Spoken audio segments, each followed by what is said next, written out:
When you change the price of oil as dramatically as we've seen in the last decade, from $20 a barrel to over $100 a barrel, you don't just change the speed at which you drive your car, you change the speed at which your economy can grow. If we know anything about the performance of the global economy over the last 40, 50 years, we know this. Feed it cheap oil and it runs like a charm.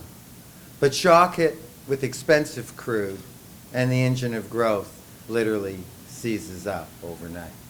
It's the demand for oil as a transit fuel that makes the world economy ever more thirsty for it.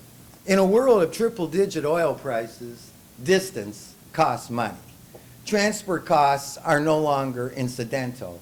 Transport costs for things like steel to food become critical. And all of a sudden, we're going to find that the whole model of a global economy, where we produce something at one end of the world, ostensibly to take advantage of the cheapest wage rates, and to sell it another end of the world, isn't going to make a whole lot of economic sense. Yep. I'm looking for prices to guide us into the right action.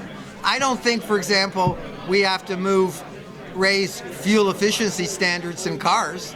I think when gas is $3 a liter, we'll know exactly what kind of cars to buy without any government regulation.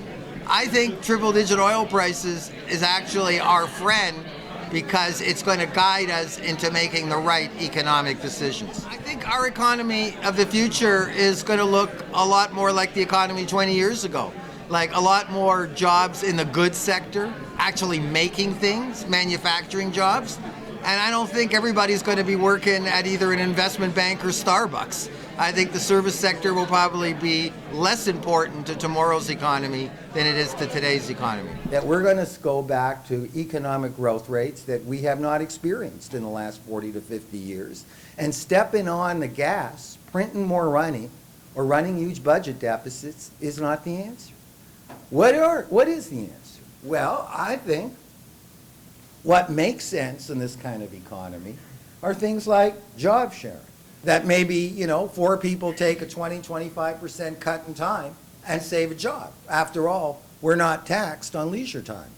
And I think that we're going to see some changes in the labor force that are going to ripple down to Ryerson University and indeed enrollment in all post-secondary institutions. I think local economy is going to be important. Know your local market and get skills that I think are going to complement tomorrow's economy. And, I think trade skills are going to become way more important. Again, I think we're going to be making stuff that we haven't made in 20 to 30 years. That we're going to see the reemergence of local economies because the transport costs from triple-digit oil prices is equivalent to like a double-digit tariff on goods shipped from distant places like India and China.